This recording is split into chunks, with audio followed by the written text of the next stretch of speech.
তো সুপ্রিয় শিক্ষার্থী বন্ধুরা, আজকে আমি শেখাবো ক্লাস 6 এর অনুশীলনী 1.2, অনুশীলনী 1.2 এর 2 নম্বর। প্রশ্নটা হচ্ছে সহমৌলিক জোড় নির্ণয় করো। অর্থাৎ আমি দেখতে পাচ্ছ 1 2 3 4 এখানে 4টি জোড়া সংখ্যা লিখেছি। তো এগুলোর এই 4টা জোড়ার মধ্যে কোন জোড়াটা সহমৌলিক। এখন প্রশ্ন হচ্ছে সহমৌলিক কি? সহমৌলিক হচ্ছে এমন ব্যাপার, এমন ঘটনা যখন এই দুটোর মাঝখানে কোনো কমন একটা গুণনীয়ক থাকবে, একটা সাধারণ একটা গুণনীয়ক থাকবে। অর্থাৎ এমন কোনো সংখ্যা থাকবে যেটা দিয়ে বোথ প্রথম সংখ্যা এবং পরের সংখ্যা দুটোকেই ভাগ করা যাবে। সো লেটস ট্রাই, আমরা চেক করে দেখি খুঁজে পাই কিনা।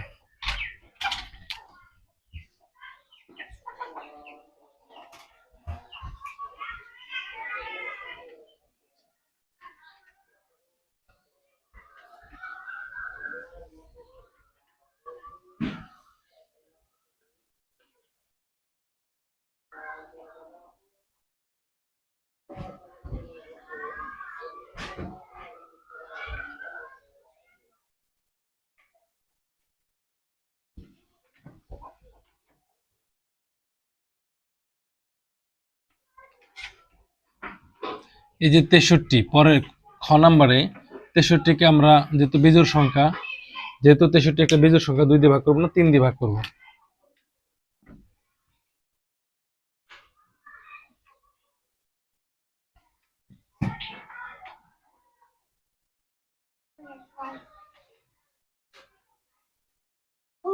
এটাকে 3 দিয়ে ভাগ যায় না, 91কে 3 দিয়ে ভাগ করা যায় না।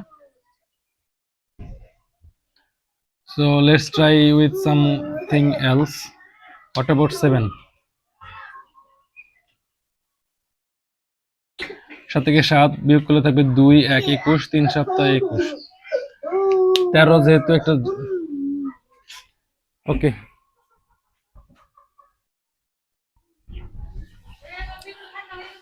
গ নাম্বারে 189, তো এটাকে আমরা 3 দিয়ে ভাগ করব। 3 6 18, 3 3 9, 3 দিয়ে ভাগ করলে 3 দুগুণে 6, 3 1 3, 3 দিয়ে ভাগ করলে 3 7 21। অন্য সংখ্যাটা হচ্ছে 210, 3 দিয়ে ভাগ করলে 3 7 21 আর এই পাশে 0। এরপরে নো সরি, প্রথমে আমাদের যেহেতু জোড় সংখ্যাকে আমরা 2 দিয়ে ভাগ করব প্রথমে। এবার আর বেজোড় হয়ে গেছে, এখন আর 2 দিয়ে সম্ভব না, 3 দিয়ে ট্রাই করি। 3 দিয়ে ভাগ করলে এটা, এরপরে 35কে আর 3 দিয়ে ভাগ যায় না, 5 দিয়ে যায়। আমাদের শেষ জোড় 52 এবং 97।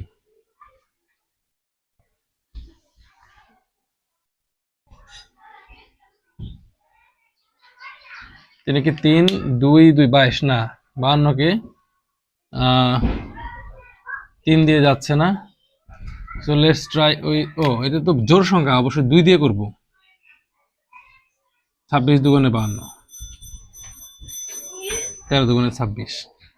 অন্যদিকে শেষ সংখ্যাটা 97, 97কে যদি বেজোড় সংখ্যা হওয়াতে আমরা 2 দিয়ে ভাগ করতে পারছি না, আর জোড় সংখ্যা হওয়াতে 2 দিয়ে ভাগ করতে পারছি না, আর বেজোড় হলে 3 দিয়ে ট্রাই করি না, 3 দিয়েও যায় না।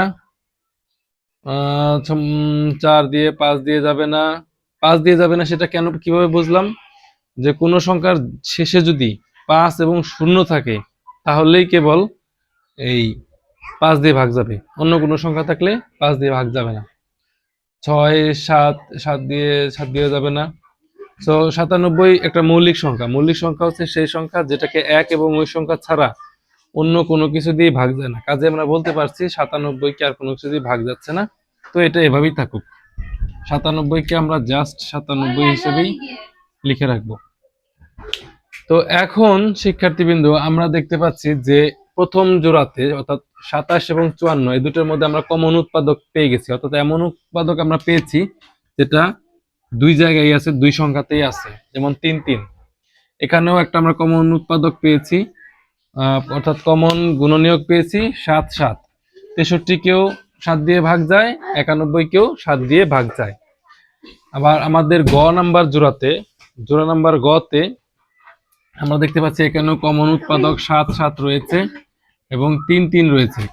অর্থাৎ 189 কে 3 দিয়েও ভাগ যায়, 7 দিয়েও ভাগ যায়। আবার 210 কেও 3 দিয়ে ভাগ যায়, 7 দিয়েও ভাগ যায়। কাজেই এই প্রথম তিনটা জোড়ার একটাকেও আমরা সহমৌলিক বলতে পারছি না।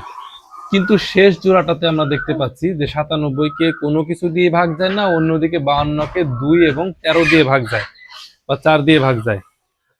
তাহলে এইখানে কোনো কমন উৎপাদক নেই, সাধারণ অর্থাৎ এমন একই কোনো সংখ্যা নেই, এমন কোনো সংখ্যা নেই যেটাকে 52 কেও ভাগ যাবে, 97 কেও ভাগ যাবে। তাই কাজে আমরা বলতে পারি শেষ জোড়াটাই হচ্ছে আমাদের সেই সহমৌলিক জোড়া।